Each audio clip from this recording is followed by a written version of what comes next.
Any cube. Photon mono X6K. Jom kita tengok.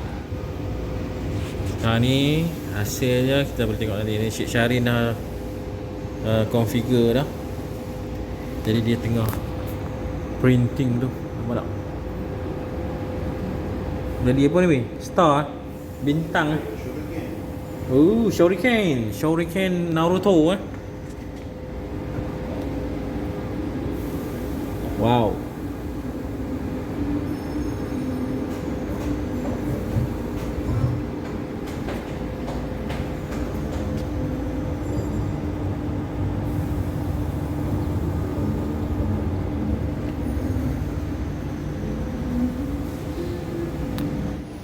Oh, dia punya ni time no 23 minit dah.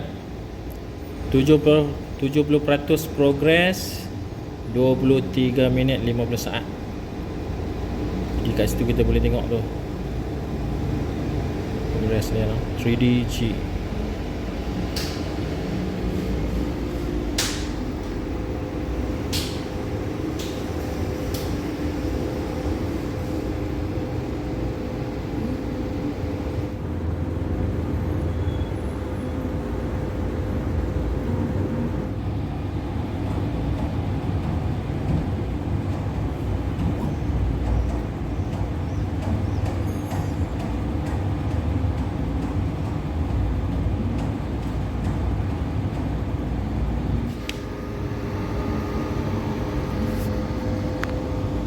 Water washable black. Okay, ini dia punya ni lah.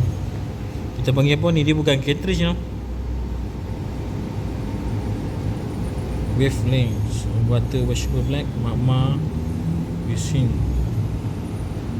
High detail, low order black. BS stuff white.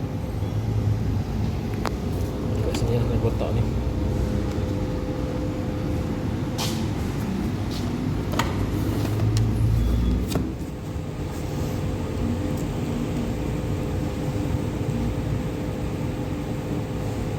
Untuk 3D printer Ini kita masuk ke dalam ni lah, mesin ni.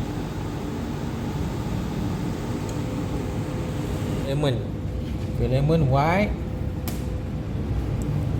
filament natural, black.